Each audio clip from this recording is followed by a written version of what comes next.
মাত্র 2 মাসের মধ্যে এমন কি হলো যে এই গ্রামের এই দুর্দশা হয়েছে? দয়ালের বাড়ি গিয়ে দেখি তো। দয়াল, দয়াল বাড়ি আছো? দয়াল। ঠাকুরমশাই, ঠাকুরমশাই আপনি এসেছেন? আসুন ঠাকুরমশাই, আসুন আসুন আসুন। দয়াল, গ্রামের কি হার হয়েছে? মাত্র 2 মাসে এমন শোচনীয় হাল হলো কি করে? আমি তো কিছুই বুঝতে পারছি না।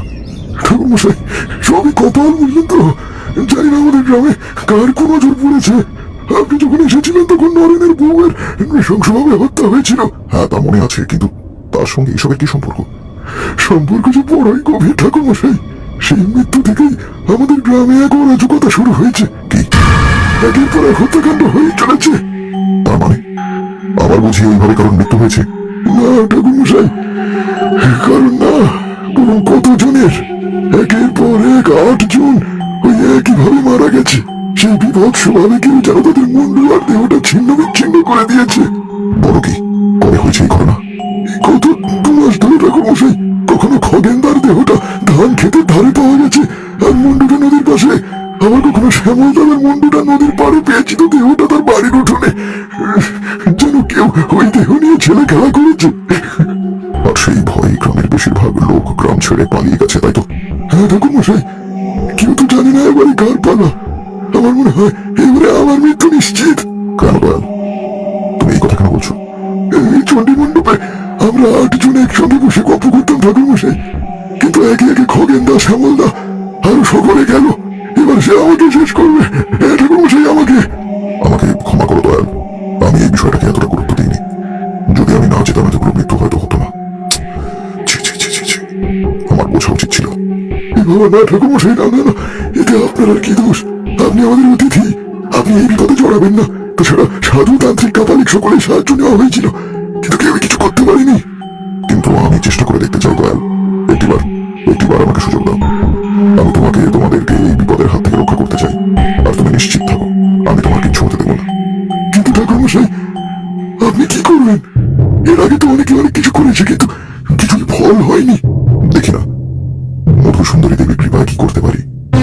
দয়াল, তুমি আমাকে সেই বাড়িতে নিয়ে চলো যেখানে প্রথমে সমস্যার সূত্রপাত হয়েছিল।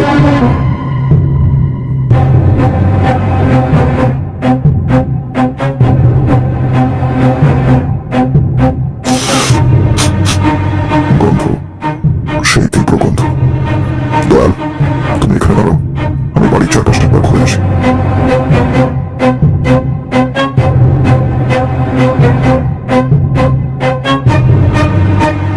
চলো, এখন ভেতরটা দেখা যাক। এতদিন বাড়িটা খোলা রয়েছে, হয়তো কিছু পাওয়া যাবে না, তবুও দেখি, চলো। তারানাথ আর দয়াল নরেনের ঘরে ঢুকল। বেশ কিছুদিন লোকের বাস নেই বলে ঘরের মেঝেতে ধুলো আর দেওয়ালে মাকড়সার জালে ভরে গেছে। তারানাথ ঘরের মধ্যেটা দেখে একবার বিছানার নিচে উঁকি দিতেই দেখল সেখানে একটা কাঠের বাক্স। তারানাথ খুব সাবধানে সেটা বের করে বলল, বাক্সের গায়ে ধুলোর পুড়ে পড়ে গেছে দেখছি, কিন্তু উপরে দেখছি একটা হাতের ছাপ, যার অর্থ এই বাক্স কেউ খুলেছে। আর কি হলো ঠাকুরমশাই, চুপ করে গেলেন যে? বাক্সের ভিতরে যে তন্ত্র সাধনার বই রয়েছে দয়াল, এই বাড়ির কেউ কি তন্ত্র সাধনা করতো? এই যা আপনাকে তো এত কথা বলেছে, সেই কথাটাই বলা হয়নি। নরেন, আমাদের বন্ধু নরেন, সেই তো তন্ত্র সাধক ছিল, সেই নিয়েই তো তত গন্ডগোল। যা ভেবেছিলাম তাই, এখানে অতি নিম্নমানের এক পিশাচের অস্তিত্ব টের পাচ্ছি। গন্ডগোল গন্ডগোল, আচ্ছা কিসের গন্ডগোল? নরেনের সঙ্গে ওর ভাগ্নের গন্ডগোল। সত্যি তো, আপনাকে বলতে গিয়ে খেয়াল হলো ঠাকুরমশাই, সেই নরেনের স্ত্রীর মৃত্যুর পর থেকে আমরা কিন্তু ভাগ্যটাকে দেখতে পাইনি। সেই ঈশ্বরের মতো চলে নেই তো ঠাকুরমশাই। দেখো দয়াল, তুমি যদি আমাকে সবকিছু খুলে না বলো, আমি কিন্তু আর সাহায্য করতে পারবো না। আমার কাছে কিছু লুকিও না, সবটা খুলে বলো। হ্যাঁ ঠাকুরমশাই, আসলে এমনিতে চাষবাস নরেনের পেশা হলেও তন্ত্র সাধনা তার নেশা ছিল। এমনিতে হাসি খুশি নরেনের মনটাও বড় উদার ছিল। তাই তো যখন ওর একমাত্র ভাগ্নে নান্টুর বাবা মা মারা গেল, তখন নরেন তাকে নিজের বাড়িতে আশ্রয় দিল। নরেন ও তার স্ত্রী নান্টুকে ভালোবেসে যত্নে পড়াশোনা শিখিয়ে মানুষ করার চেষ্টা করতে থাকলো। কিন্তু নান্টু ছেলেটার মতোই সুবিধা ছিল না, জানেন তো। পড়াশোনা ছাড়া বাকি সব জিনিসে তার আগ্রহ ছিল। একদিন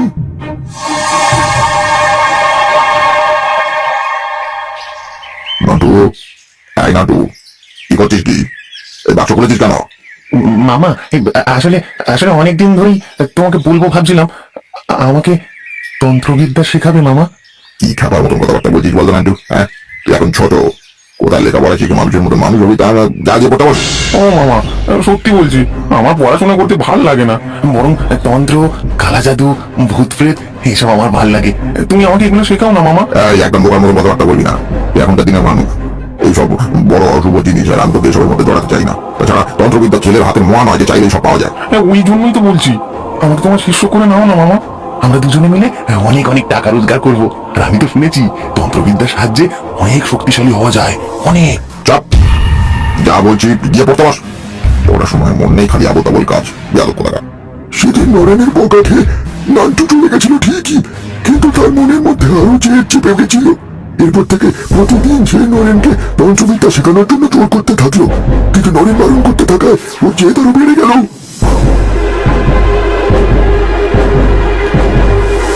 মহাসমস্যায় পড়া গেল। হ্যাঁ, ভাগ্নের জেদ তো দিন দিন বেড়েই চলেছে, কোনো কথাই সে শুনতে নারাজ। তাই তো দেখছি আজকাল আমার সাথেও খারাপ ব্যবহার করে। ভেবেছিলাম বাপ মা মারা ছেলেটাকে আদর যত্নে রাখবো, কিন্তু মামা, তোমাকে আমি আবার জিজ্ঞেস করছি, তুমি আমাকে তন্ত্রবিদ্যা শেখাবে কিনা বলো। তুই আমার হুমকে দিচ্ছিস নাকি রে ভাগ্নে? তোর এত বড় সাহস! তোকে আমি নিজের ঘরে ঠাঁই দিয়ে পড়াশোনা শেখাতে চাইছি আর তুই? হ্যাঁ, কারণ তোমার ধারণা তন্ত্রবিদ্যা শিখলে আমি তোমার থেকে বড় তান্ত্রিক হয়ে যাব, আর তুমি এটা সহ্য করতে পারবে না, তাই তো? এত হিংসে তোমার মামা। এই, নিজের সীমা ছাড়িয়ে যাস না, নইলে দূর দূর করে দাঁড়িয়ে দেবো হতভাগা কোথাকা। কি ভেবেছো আমি ভয় পেয়ে যাব? না, আমি ভয় পাই না। আর তন্ত্রবিদ্যা আমি শিখেই ছাড়বো। সমস্ত শক্তি আমার হাতের মুঠোয় থাকবে, আর তখন তোমার আফসোসের শেষ থাকবে না, এই বলে দিলাম। না, ভাগ্নের হাব ভাব সুবিধা ঠেকছে না। আমাকে এই বিষয়টা গ্রামের বন্ধুদের জানাতে হবে। আর এই জেনে একটা কথা তোমাকে বলে দিই, ভগবান না করুক যদি আমার ভালো খারাপ কিছু একটা হয়ে যায়, তুমি আমার সমস্ত তন্ত্রের জিনিস পুড়িয়ে দেবে। এরপরেই নরেন আমাদের সমস্ত ঘটনা বলতে আমরা বন্ধুরা মিলে একটা ফোন দিয়ে আসলাম। আমরা ঠিক করলাম নান্টুকে গ্রাম থেকে ভাগাতে হবে, নইলে সমস্যা বাড়বে। ব্যাস, আমরা ওকে দেখা মাত্রই টন্টিটকারি শুরু করলাম।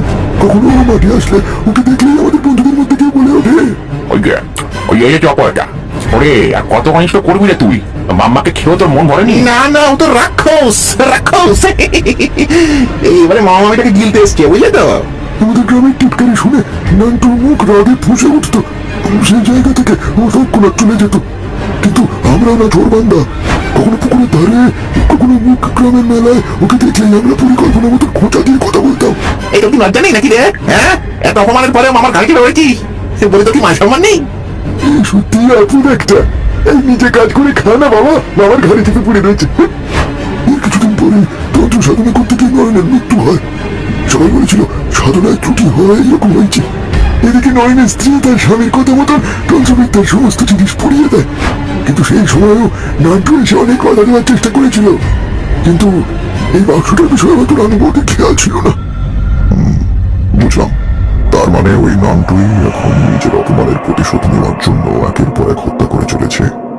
এসব তো আগে মনে হয়নি, কিন্তু আজ মনে হচ্ছে এসব নান্টুরই কীর্তি। ঠাকুরমশাই, ও ঠাকুরমশাই, ও আমাকে ছাড়বে না, আপনি আমাকে বাঁচান।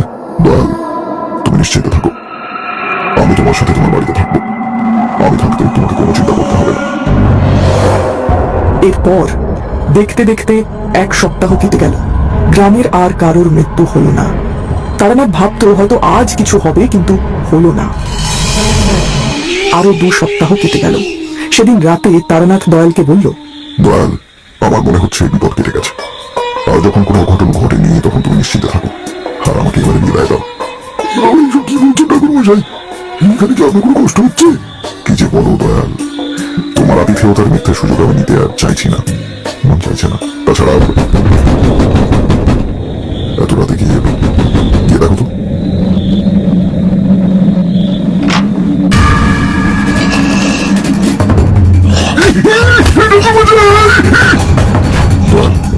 দয়াল, ওসব কিছু হবে না, কিছু হবে না, তোমার ওষুধ দয়াল। দয়াল, তোমার বন্ধুরা যে তোমার জন্য অপেক্ষা করছে। চলো, এবারে যে যেতে হবে। খবরদার, আর এক পাও নড়বি না। দয়ালকে কিছু করার আগে তোকে আমার মুখোমুখি হতে হবে। তুই বুঝি ওর দারোয়ান, তবে তবেই রে।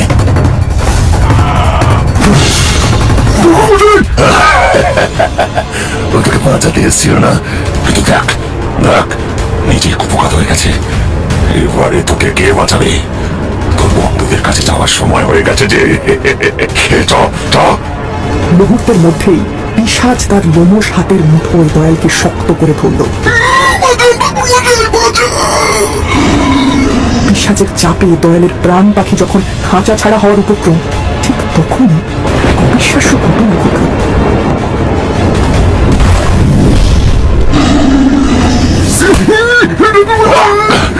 কে কে তুই?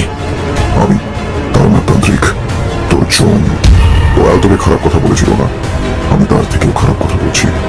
তুই একটা আস্ত পিশাচ। মা বাবাকে খেয়েছিস তুই, শুধু তাই নয়, একের পর এক নিরীহ মানুষকে খুন করেছিস তুই।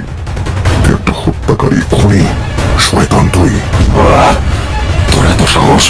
তুই পিশাচ তার হাত বাড়াতেই তারানাথ তার হাতে ধরা রুদ্রাক্ষের মালাটা পিশাচের দিকে ছুঁড়ে মারল। ঠিক যেন গায়ের খোলস খসে পড়ে, তিনি পিশাচের শরীর থেকে একে একে মাংস খসে পড়তে শুরু করলো, আর শেষে বেরিয়ে এলো। নান্টু ধূপ করে মাটিতে বসে পড়ল। শান্তি পেলি নান্টু? আপনি কি করে? আমি সবটা জানি, কিন্তু এখন তোর থেকে জানতে চাই, কিসের জন্য, কিসের লোভে তুই এতগুলো হত্যা করলি? হত্যা? কার? আমি আমি কাউকে হত্যা করিনি, সত্যি বলছি। নাটক নাটক করিস না নাটক। তুই শুধু তোর মামিকে নয়, গ্রামের নিরীহ লোকেদের হত্যা করেছিস, কিন্তু কি জন্য? ঠাকুর মশাই, বিশ্বাস করুন, আমি আমি ইচ্ছাকৃত ভাবে এগুলো করিনি। হ্যাঁ, আমি মামার কাছে তন্ত্রবিদ্যা শিখতে চেয়েছিলাম, কিন্তু তিনি শেখাননি বলে আমার রাগ হয়েছিল। আমি আমি তাকে হত্যা করার কথা ভাবিনি। মিথ্যে বলছিস তুই, ডাহা মিথ্যে। তুই তোর মামিকে মেরেছিস। না ঠাকুর মশাই, না।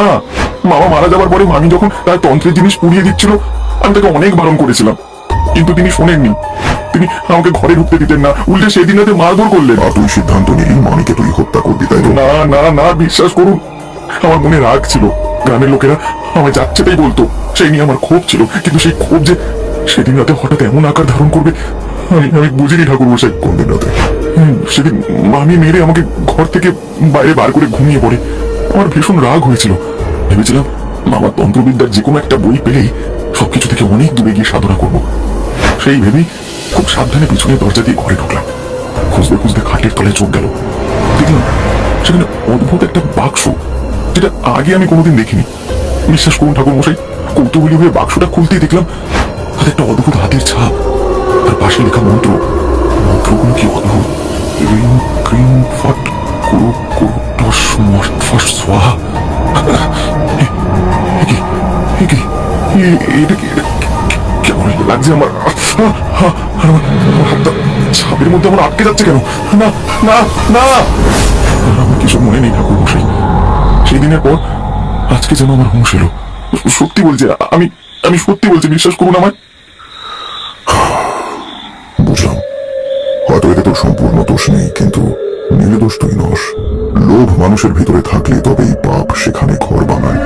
তোর জন্য নিষ্পাপ লোকের প্রাণ গেছে, আর আমি সঠিক সময় না এলে হয়তো দয়ালু। ঠাকুর মশাই, আমাকে আমাকে ক্ষমা করুন ঠাকুর মশাই, আমার ভুল হয়ে গেছে। ওই পিশাচ আমাকে আমার আমার নিজের জালে জড়িয়ে নেবে ঠাকুর মশাই। না, সেটা আর হবে না। এই রুদ্রাক্ষের মালা গলা থেকে খুলবি না, আর এই বাক্সটার ব্যবস্থা আমি করছি।